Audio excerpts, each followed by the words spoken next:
오늘 본 말씀 가지고 나의 목자가 되시는 하나님이라고 하는 제목으로 말씀을 나누겠습니다.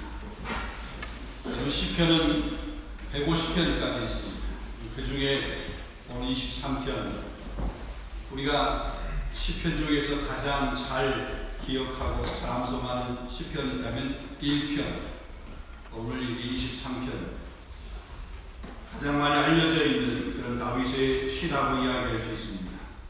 여러분, 눈을 감고 한번 시편 23편을 가만히 이렇게 시 낭송이 되어지는 것 같은, 시 낭송을 하듯 그 낭송되어지는 그런 소리를 우리가 음미하면서 듣는다라고 그러면, 푸른 초장과 같은 여기 잔잔히 흐르는 시냇물이 있고, 또 그런 시냇물 안에 뭔가 이렇게 좀 생명이 움켜나고 어떤 목가적인 그런 모습들이 상상이 되고, 마음은 평온하고 포근하고 힐링이 되며 어떤 에너지가 이렇게 생겨지게 되는 그런 기분을 느끼게 됩니다.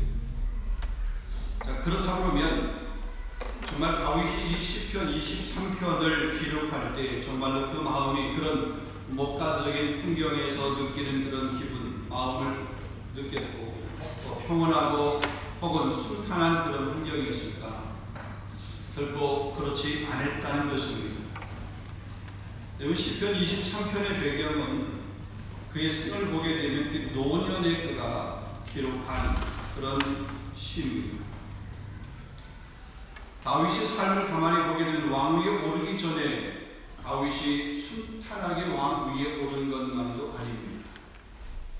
왕 위에 올라서도 여러 가지 어려움들이 있었습니다. 또 그의 생에 있어서 가장 아픔이라고 그러면 자기의 아들 압살롬이 반역을 해서 왕위를 찬탈해서 그 왕위를 도망해야 되는 그런 도망자의 신세로 되기도 했습니다. 자, 이런 여러 가지 수치스럽고 절망적이고 혹은 처절하고 가슴이 찢어지는 듯한 그런 아픔의 시간들을 보내고 나서 그가 그 노년의 삶 마지막에 그런 시간들 가운데 고백하는 그 고백이 오늘 시편 23편의 고백입니다. 여호와는 나의 목자시니 내게 부족함이 없으리라. 인간적으로 보면 그의 생에 결코 그렇게 순탄하지 않았던 그런 삶임에도 불구하고 그 삶의 마지막에 여호와는 나의 목자였다. 그래서 내게 부족함이 없었다. 이 감사를 고백하고 있는 이 모습을 볼 수 있습니다. 여러분에게 있어서 하나님은 어떤 하나님이십니까? 오늘을 살아가고 있는 여러분 환경 가운데서 여러분이 고백하고 있는 하나님은 어떤 하나님으로 여러분 고백을 하고 계십니까? 오늘 본문의 말씀을 통해서 세 가지로 간략하게 한번 생각해 보려고 합니다. 첫 번째로 보면 우리와 하나님과의 관계가 어떠한가, 어떠한 관계인가 라고 하는 것입니다. 관계성입니다. 하나님과 내가, 하나님과 우리와, 하나님과 우리 공동체와 어떤 관계 정립을 해야 되겠는가 라고 하는 거죠. 이런 성경에 보게 되면 하나님과 우리와의 관계를 여러 가지로 설명을 하고 있습니다. 그 대표적인 것이 요한복음 15장에 보게 되면 포도나무와 가지와의 그런 관계를 통해서 하나님과 우리와의 관계를 설명을 하고 있습니다. 나는 포도나무에 너희는 가지라. 그가 내 안에 내가 그 안에 거하면 사람이 열매를 많이 맺나니 나를 떠나서는 너희가 아무것도 할 수 없습니다. 포도나무와 가지라. 이런 관계, 하나님과 우리의 관계가 그런 관계다. 또 아버지와 아들의 관계로 설명을 하기도 합니다. 여호와께서 내게 이르시되 너는 내 아들이라. 오늘날 내가 너를 낳았도다. 시편 2편 7절 말씀입니다. 그래서 우리가 하나님께서 우리를 낳았다. 우리 아버지다. 그래서 우리가 하나님을 아빠 아버지라 부른다 그랬습니다. 로마서 8장 15절 말씀 보면 양자의 영을 받았으므로 우리가 아빠 아버지라 부르짖느니라. 우리 그리스도인에게 가장 중요한 것이 있다고 그러면 하나님과 올바른 관계를 설정하고 그 안에서 우리가 성장해가고 그 안에서 우리 믿음의 근육을 키워가고 그 안에서 우리가 건강하게 서가 사랑하는 것, 이것이라고 이야기할 수 있습니다. 하나님은 우리와 의미 있고 사랑하는 그런 관계를 맺기를 원하십니다. 그래서 하나님께서 우리를 사랑하셨습니다. 그리고 그 사랑에 우리가 응답하기를 하나님은 원하고 계십니다. 하나님이 먼저 우리를 사랑한 거죠.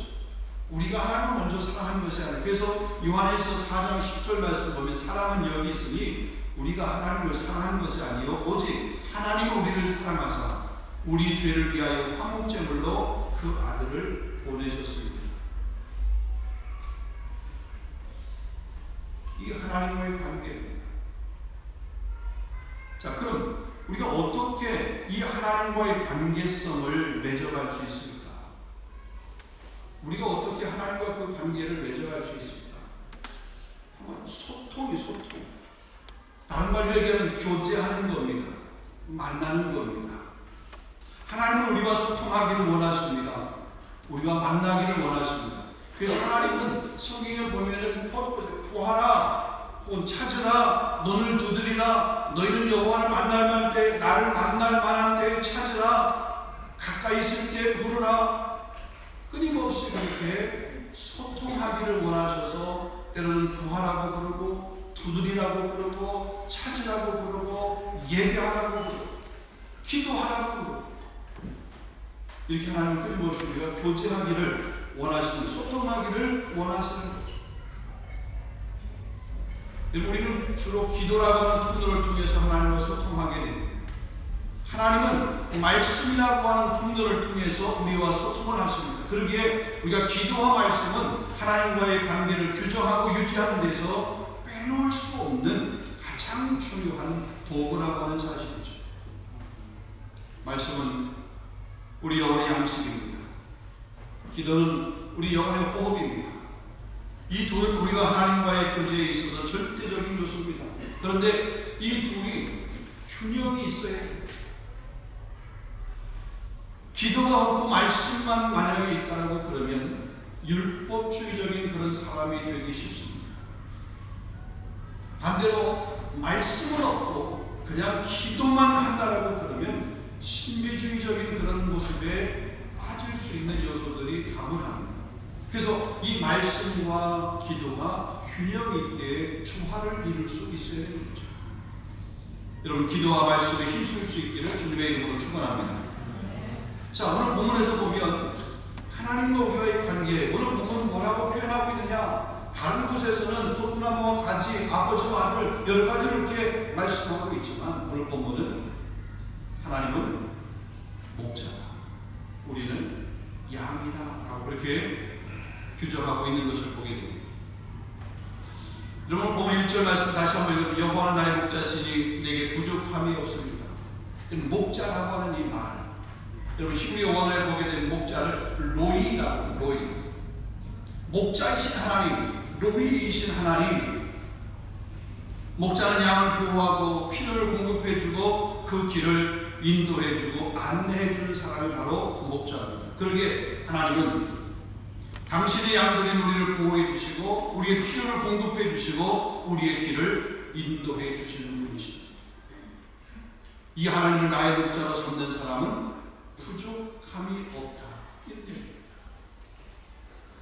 여러분, 다윗이 이 목자라고 하는 이름을 통해서, 목자라고 그 단어를 통해서 하나님과 우리와의 관계, 하나님과 자기와의 그 관계를 그렇게 설정할 수 있었던 것은 그가 이스라엘 왕이 되기 전에 들에 나가서 양을 치던 목동이었기 때문에 그렇습니다. 그래서 목동으로 있는 동안에 그 양들을 보면서 그 양이 어떤 형태를 띠고 있는지, 그 양에 대해서, 양의 속성에 대해서 너무나 잘 알고 있었습니다.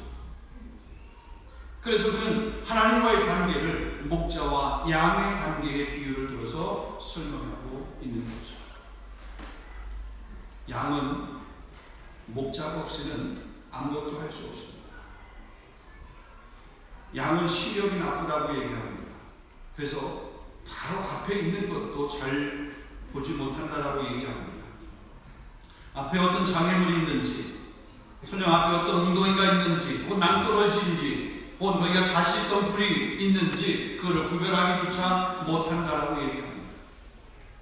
방향 감각도 없다라고 해요.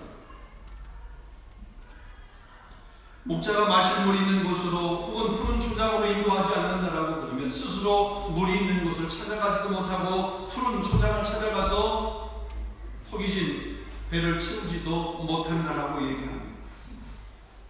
또 자신의 배가 고프면 자기 새끼들이라고 하는 자기 새끼들도 돌보는 것을 그냥 무시하는 그런 모든 본성이나 혹은 부성, 모성이나 그런 부성 이런 것들도 없다라고 얘기합니다. 그러니까 자기 마음대로 하는 거예요. 자기 고집대로 하는 거예요. 여러분 혹시 이렇게 좀 유튜브 짤 영상 가운데 어떻게 또랑 같은데 양이 빠졌는데 그 양을 완전히 꺼내놨어요. 근데 그 꺼내놓으니까 다시 그냥 막 끄다가 다시 그 또랑으로 빠지는 그런 유튜브 영상 하나 있더라고요. 자기가 빠진 그곳에서 꺼내놓았는데 그러면 다시 그걸 빠지면 안 되잖아요. 근데 앞을 보지 못하고 방향관계가 없으니까 다시 그냥 뛰어가다가 거기 도로 거기 빠지는 그 양의 속성. 자기 마음대로, 자기 고집대로.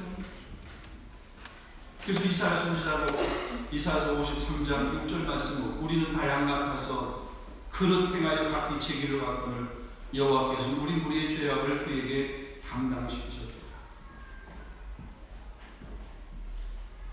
여러분, 이런 양의 연약함과 무지함은 언제나 자신에게 위험을 가져옵니다. 목동이었고 목자였던 이 다윗은 이런 양의 특성과 양의 연약함을 너무나 잘 알고 있었습니다. 그래서 자신은 하나님이 없이는 아무것도 할 수 없어요. 양이 목자가 없이는 그의 길을 갈 수 없고 그가 먹을 것도 먹지 못하는 것처럼 자신은 하나님이 없이는 아무것도 할 수 없다고 하는 그런 의미에서 여호와는 나의 목자다, 이렇게 고백을 하고 있는 것입니다. 또 다른 한편으로는 자기 자신은 그 양처럼 부족한 존재다, 나를 돌봐줄 그런 존재가 필요하다라는 그런 의미에서 여호와는 나의 목자라고 이렇게 고백을 하고 있는 것입니다. 여러분, 우리도 마찬가지입니다. 우리 자신의 부족함을 깨닫고 하나님 우리의 참된 목자가 되신 것을 알고 믿는 사람은 온전히 하나님을 신뢰할 수밖에 없습니다. 오늘 본문에서만이 아니라 시편의 다른 곳에도 보면 하나님을 목자로, 우리를 양으로 그렇게 관계를 설정하고 있는 부분들이 많이 있습니다. 시편 95편 7절, 그는 우리 하나님이시고 우리는 그의 기르시는 백성이요 그의 손이 돌보시는 양이로다. 시편 100편 3절 말씀에도 보면 여호와가 우리 하나님이신 줄 너희는 알지어다. 그는 우리를 지으신 이시요 우리는 그의 것이니 그의 백성이요 그의 기르시는 양이로다. 우리는 양이라는 거죠. 하나님은 우리의 목자가 되신다. 우리 스스로가 우리 연약함을 깨닫고 고백하게 될 때 다윗처럼 목자 되신 하나님을 온전히 신뢰하고 따를 수 있게 되는 줄로 믿습니다. 여러분이 하나님과 우리와의 관계를 명확하게 규정할 수 있기를 주님의 이름으로 축원합니다. 그래서 우리 목자, 이런 고백이 있어야 될 줄 압니다. 두 번째입니다. 양은 목자와 함께 있어야 돼요. 이것을 다른 말로 얘기하면 목자는 항상 양과 함께 있어 양떼의 안전을 지켜준다는 거죠. 본문 4절에 보면 이렇게 말합니다. 내가 사망의 음침한 골짜기를 다닐지라도 해를 두려워하지 않는 것은 주께서 나와 함께 하시리라. 주의 지팡이와 막대기가 나를 안위하시나이다.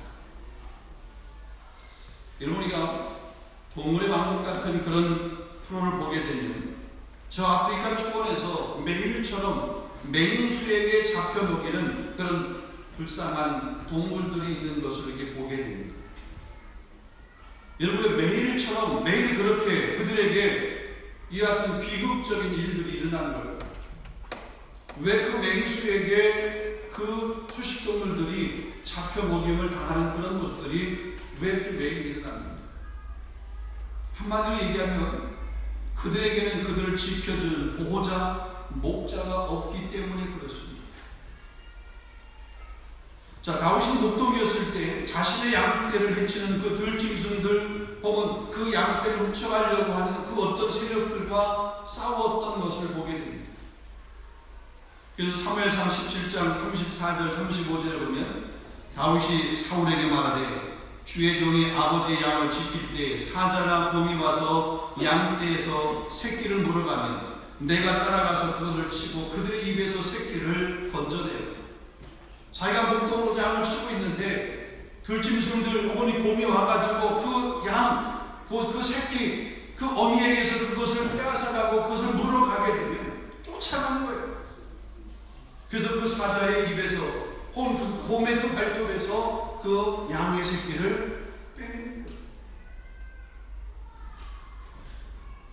그것이 일어나 나를 해하고자 하게 되면 내가 그 수염을 잡고 그것을 쳐 죽였다.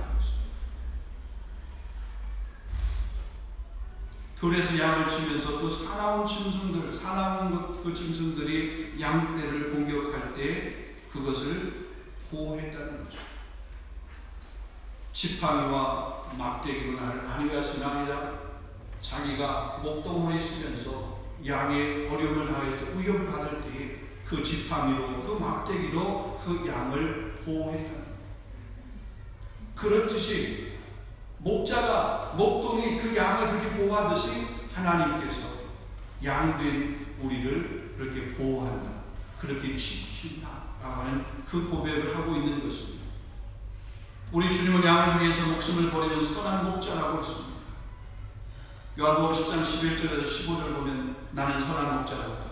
선한 목자는 양들을 위해서 목숨을 버리거니와 삭구는 목자가 아니요 양도 제 양이 아니다. 이리가 오는 것을 보면 양을 버리고 달아나니 이리가 양을 물고 가고 또 해치느니라. 그래서 나는 선한 목자다. 나는 내 양 알고 양도 나를 아는 것이 아버지께서 나를 아시고 내가 아버지를 아는 것 같으니 나는 양을 위하여 목숨을 버리고. 주님은 그 양들을 위해서 당신의 그 몸을 버리셨습니다. 십자가에 죽기까지 하셨습니다. 그래서 세례요한은 그 주님을 향해서 세상 죄를 지고 가는 하나님의 어린 양이다, 그렇게 예수님을 설명을 하고 있습니다. 예수님에 대해서. 더 나아가서 주님은 우리를 고아와 같이 보내두지 아니하신다고 했습니다. 요한복음 14장 18절 말씀. 그러게 우리는 목자이신 주님을 떠날 수 없습니다. 이런 물을 떠난 복인 혹시 사는 법이 있다 할지라도 하나님을 떠난 백성은 살 수 없다는 거죠. 우리 옛날 우리 부모님들이, 우리 부모 세대들이 불렀던 그런 복음성가 안에 물을 떠난 복인은 혹시 사는 법이 있다 할지라도 하나님을 떠난 백성은 살 수 없다. 우리 부모님들이 불렀던 그 찬양, 그게 하나의 신앙의 고백. 하나님께서 우리와 함께 해주시고 우리는 그분을 떠나서는 결코 살아갈 수 없는 존재라고 하는 것. 여러분, 새는 공중에 있어야 됩니다. 물고기는 물에 있어야 되듯이 성도는 하나님 나라 교회, 그 교회 공동체 안에 있어야 되는 줄로 믿습니다. 그럴 때 하나님, 그럴 때 부족함이 없다. 우리의 고백, 이 고백이 될 수 있기를 원합니다. 마지막 세 번째, 우리의 목자이신 주님은 원수의 목전에서 상을 차려주시고 기름으로 발라주신다 그러겠습니다. 이 말이 어떤 의미입니까? 본문 5절입니다. 다시 한번 읽어드리겠습니다. 주께서 내 원수의 목전에서 내게 상을 차려주시고 기름으로 내 머리에 부으셨으니 내 담이 넘치나이다. 원수의 목전, 원수들이 지켜보는 가운데서 원수들에게 지켜보는, 한번 물어보겠습니다. 왜 원수들이 지켜볼까? 왜 그 원수들이 그 양을 지켜볼까? 얼마나 잘 먹고 있는가, 잘 자라고 있는가, 박수치고 격려하고 그러기 위해서 그 양들을 지켜봅니까? 호시탐탐 노리는 거예요. 기회를 보고 있는 거 아니에요. 어떻게 하면 잘 잡아먹을 수 있을까? 이거잖아요. 원수들이 왜 지켜봅니까? 넘어뜨리려고 하는 겁니다. 실패하게 만들려고 그러는, 좌절하고 절망하고 우리를 파괴하고 무너뜨리게 하려고 하는 것은, 궁극적으로 보면 하나님과 우리와의 그 관계를 파괴하려고 하는 것입니다. 그게 원수들이 우리를 지켜보는 것, 그 원수들이 그 양을 그렇게 지켜보는 것, 하나님과의 관계, 목자와의 그 관계를 파괴하려고. 목자가 혹시라도 그 양에 관해서 눈을 돌리고 있지 않는가, 아니 양이 그 목자의 음성을 듣지 않고 혹 다른 길로 가고.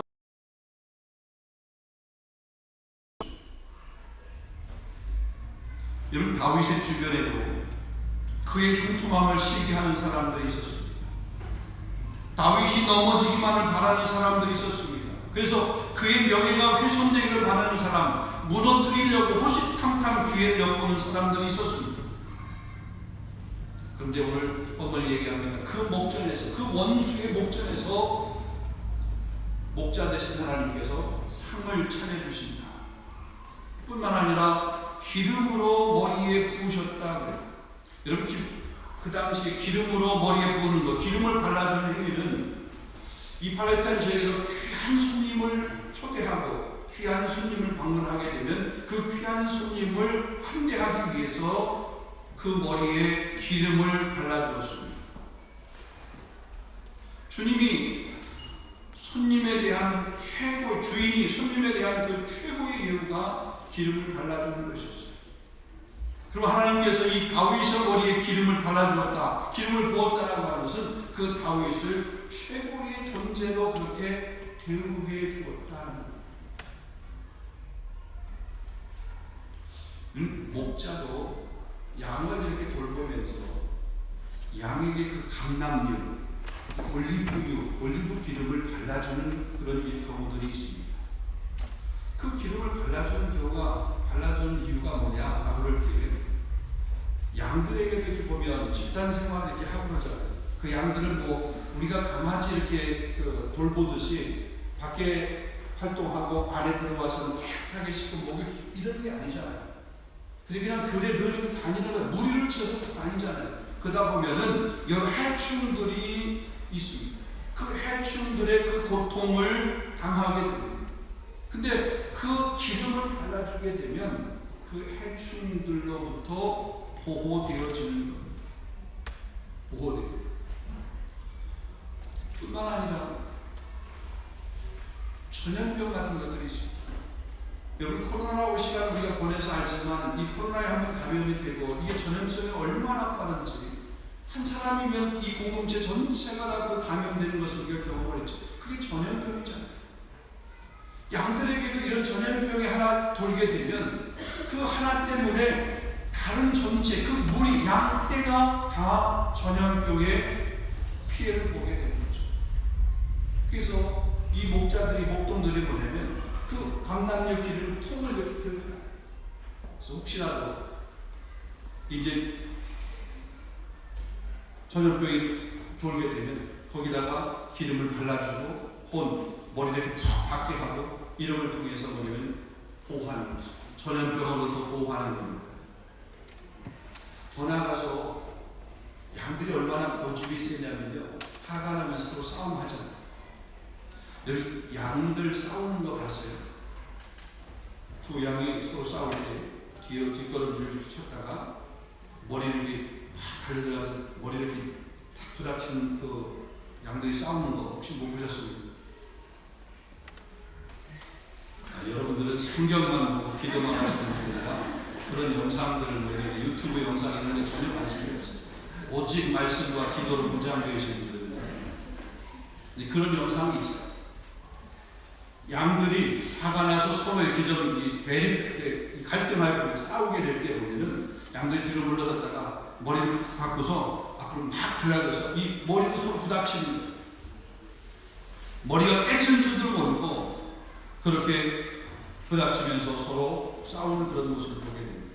그런데 그 머리에다가 기름을, 이 감람유 기름을 딱 발라주면 와서 머리가 깨지는 것보다는 살짝 비껴서 하고, 그래가지고 생명이 서로 싸우지만 서로 갈등하면서도 서로 죽이는 그런 살인을 피하게 됩니다. 바이블 성경에서 이 기름이라고 하는 것은 뭐로 묘사하냐면 성령이라고 하는 것으로 이 기름을 묘사합니다. 그러니까 성령을 다른 말로 기름이에요. 때로 성령의 기름 부으심이 있을 때 우리 그런 전염병으로부터 혹은 어떤 해충으로부터 우리가 서로에게 갈등하고 서로 분쟁하고 서로 싸울 수밖에 없는 이런 것 가운데 성령의 기름 부으시 있으면 그 갈등이 해소가 되고 전염병으로부터 보호가 되고 해충으로부터 보호가 되는 줄로 믿습니다. 하나님께서 우리를 그렇게 우리 머리에 기름을 부으시는 것을 통해서 성령의 기름 부으심을 통해서 우리를 보호해 주신 그런 모습이죠. 원수들이 다윗을 넘어뜨리려 했을 때 하나님은 오히려 그를 더욱 견고하게 세워주셨다고 하는 그런 말입니다. 그래서 다윗이 말합니다. 그 원수의 목전에서도 내 잔이 넘치나이다. 그렇게 다윗이 지금 고백을 하고 있는 것이죠. 우리가 깨달아 알 수 있는 것이 있습니다. 하나님께서 우리를 풍성하게 주실 때 세상의 그 어떤 세력들이 우리를 공격하고 우리를 넘어뜨리려 하고 우리와 하나님과의 관계를 이렇게 훼손하려고 그럴 때 하나님께서 우리를 붙잡아 주시고 막아 주시는 그런 은혜가 있는 줄로 믿습니다. 그래서 사랑하는 성도 여러분, 분명히 기억하십시오. 하나님은 나의 목자이신 것을 여러분 믿으시기를 바랍니다. 아니, 하나님을 나의 목자로 삼으실 수 있기를 주님의 이름으로 축원합니다. 그럴 때 평생 동안 하나님의 선하심과 인자하심이 여러분과 함께할 것입니다. 믿음으로 말미암아 장차 들어갈 영원한 하나님 나라를 소망하면서 기쁨으로 우리의 주어진 삶의 현실들을 넉넉히 이겨낼 수 있는 우리 모두가 될 수 있기를 주님의 이름으로 축원합니다. 임마누엘 칸트가 이런 말을 했다라고 얘기합니다. 나는 일생 동안 참 훌륭하고 좋은 책을 많이 읽었다. 그렇지만 나는 그곳에서 시편 23편에서 나오는 네 단어보다 내 마음을 더 고요하게 만들고 나를 더 기쁘게 해주는 그런 말을 발견한 적이 있고, 그 말은 주님께서 나와 함께 하신다. 이 말, 네 말, 주님께서 나와 함께 계신다. 이 말. 여러분, 이 말씀에 의지하여 세상을 이기는 저와 여러분, 우리 교회가 될 수 있기를 원합니다. 어떤 상황 속에서도 낙심의 머리를 숙이는 사람이 아니라 기도의 머리를 숙이면서 문제를 바라보고 환경을 바라보는 것이 아니라 하나님을 바라보고 하나님께서 오늘도 내게 무슨 말씀을 하시는지 하나님과 그 말씀을 통해서 기도로 교통하고 소통할 수 있는 저와 여러분. 그래서 우리도 다윗처럼 여호와는 나의 목자시다. 나는 그분의 양이라고. 그래서 그분께서 나를 지키시고 보호하셔서 내 삶에 있어서 내 잔이 넘친다. 그 하나님의 보호하심이 지금 한순간만이 아니라 지금부터 영원까지 나를 그렇게 지켜주신다. 고백할 수 있는 우리 모두가 다 될 수 있기를 주님의 이름으로 축원합니다. 기도하겠습니다. 거룩하신 하나님 아버지, 참 감사합니다. 오늘 우리에게 다윗이 고백했던 여호와는 나의 목자시니 내게 부족함이 없으리로다. 하나님, 우리도 다윗처럼 하나님과 우리와의 관계를 하나님 목자이고 선한 목자이시고 우리는 그분의 양인 것을 우리가 확신하게 하여 주시옵소서. 목자이신 주님 앞에 늘 우리가 함께 있고 늘 붙어 있어서 우리를 풍성케 하시고, 그래서 우리 잔이 넘칩니다. 우리의 잔이 넘칩니다. 아름다운 고백을 할 수 있는 우리 모두가 다 될 수 있도록 인도하여 주시옵소서. 하나님, 세상이 우리를 얼마나 미혹하고 공격하려고 그러는지, 하나님 미혹하려고 하는 그 세상 앞에 우리가 머리를 숙이며 좋아하는 자가 아니라 기도의 머리를 숙이면서 하나님의 전능하신 도움을 구할 수 있는, 하나님과 소통할 수 있는, 하나님과 교제할 수 있는 우리 모든 성도들이 될 수 있도록 인도하여 주시옵소서. 그래도 우리도 우리 인생을 마무리하고 주님 앞에 서게 되는 그날, 여호와는 나의 목자셨다, 나는 당신의 양이었다라고 이런 아름다운 고백을 할 수 있도록 하나님 우리 믿음을 더욱더 견고하게 하여 주시옵소서. 예수 그리스도 이름으로 감사하며 기도하옵나이다. 아멘. 오늘 말씀